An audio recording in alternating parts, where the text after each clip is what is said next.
All right, I've got my electric digital thermometer in there. I've got two oven thermometers in there. I got two thermometers. And we're gonna just see how close they are. I don't have it on yet. This takes a little while to heat up, so we'll check it in about 30 minutes.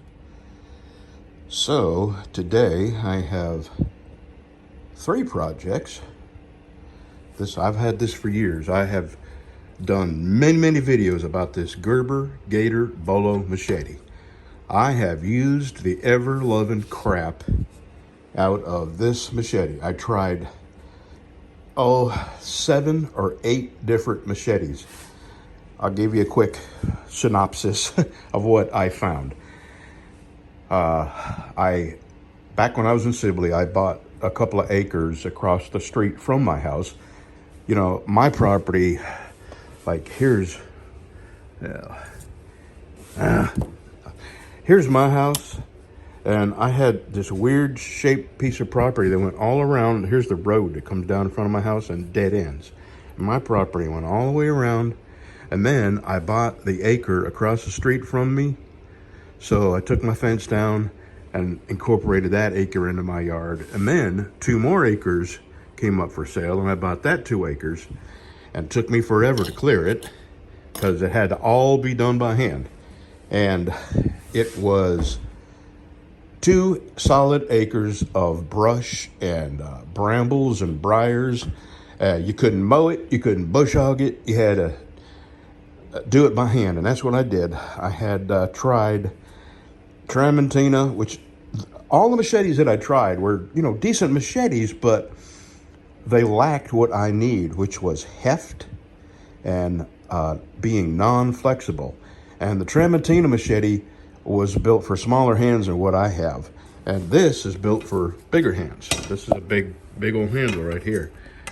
And plus it's heavy and there's no flex to it. And I'll tell you what, I chopped trees with that. Way back yonder, there's a video of me cutting an 1.5-inch sapling right through with 2 whacks. And I cut a 6-inch tree down with it just to see if I could. And the amount of briars and brush and bushes that I cut.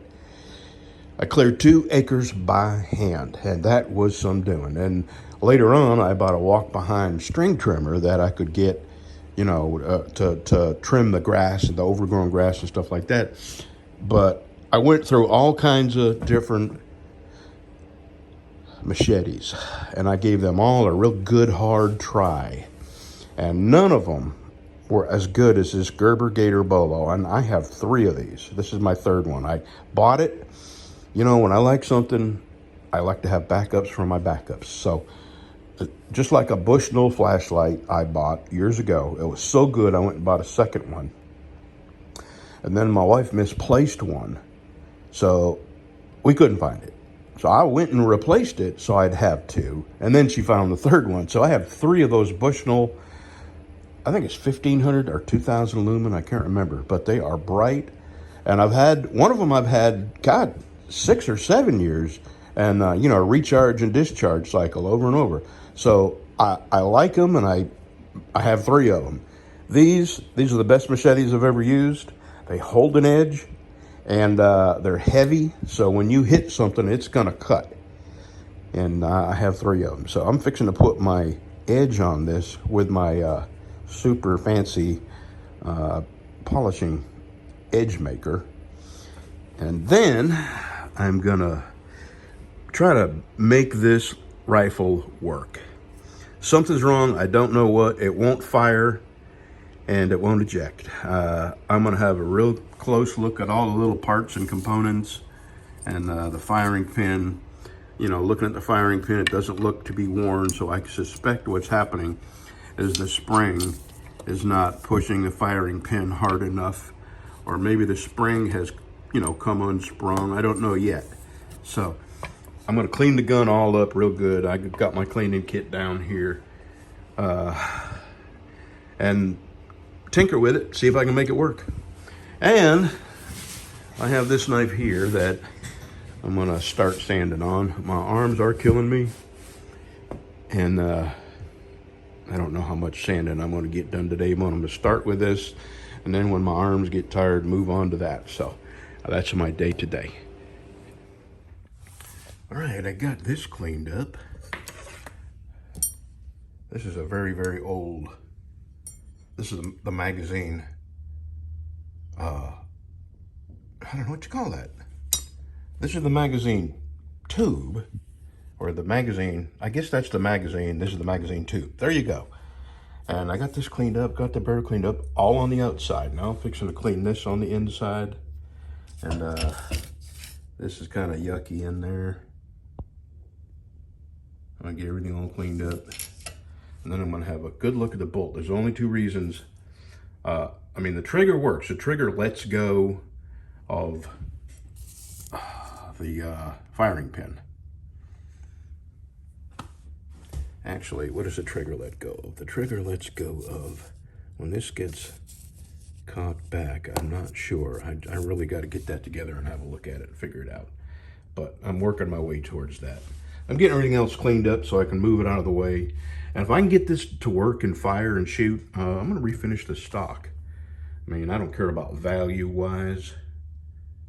I just like things to, you know, look taken care of. And I got this about 11 years ago from somebody.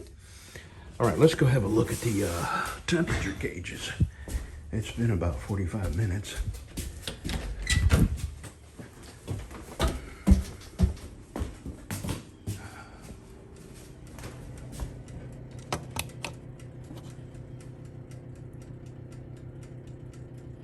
Okay, so what I need to do is turn this down just a skosh.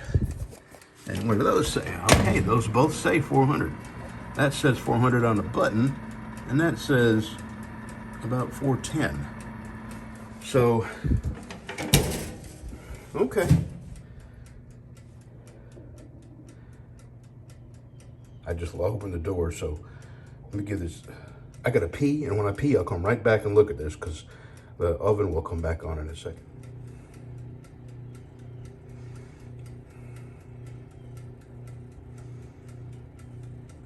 Well, that's perfect. All right, let me shut this off.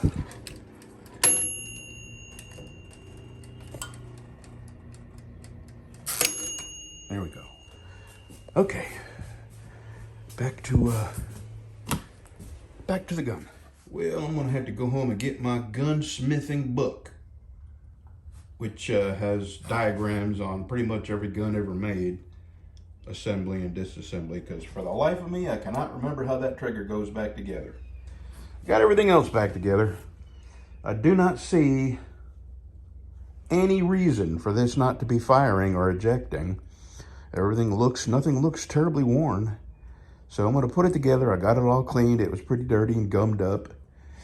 And put it back together and see if it'll fire a round off and eject it. If not, I'll know that it needs a firing pin.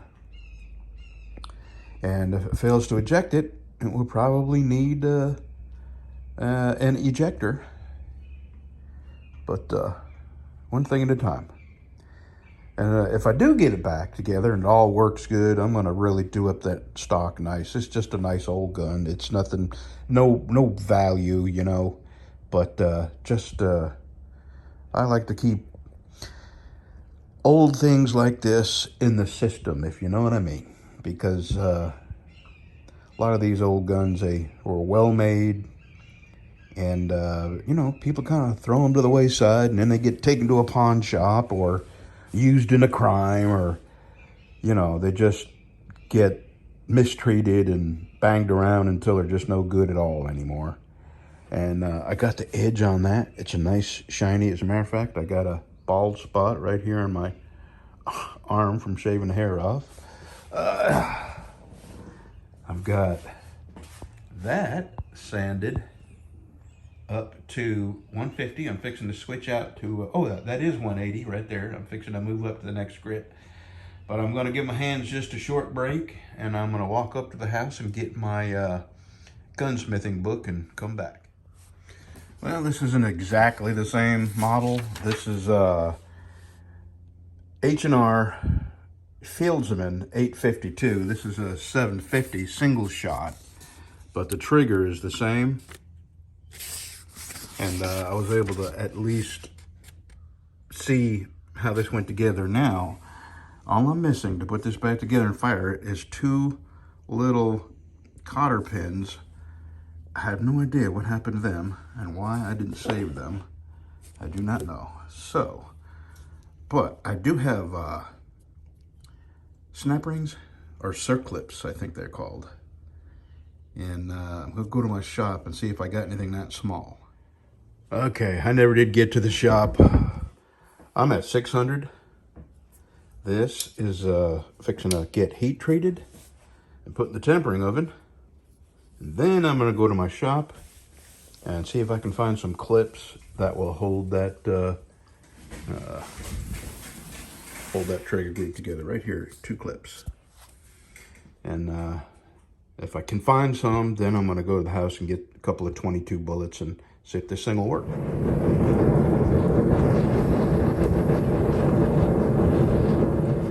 Well, I don't have any clips that small, but I am a graduate of the School of Yankee Engineering. So, yeah, we did the best we could. This is temporary. I'm gonna get online to the Gun Parts Corporation. And, you know, if this fire, all I want to do is see if I can get it to fire. If it doesn't fire, I want to see if I can find a firing pin. That would be the only reason. So we'll know in a minute. Okay. There's something called an elevator. And the elevator it needs a washer. So here we go. All right, it works. So, I know what I'm gonna do.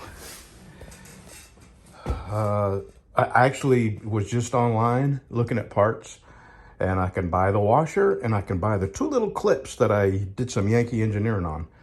So I thought I would completely redo this, but I'm not going to. I am going to sand it down and put some True Oil on it and make it, you know, nicer, but I'm not going to completely strip it. No need to. It's actually in pretty good shape. So I think I'm going to do that right now. Okay, I figured out what the problem was. I did not have the elevator in straight. So the bolt, when it comes forward, isn't able to pick up a shell. It was kind of picking it up cattywampus and it was getting jammed. So I think this thing's fixed. All I need is those 2 little clips right here.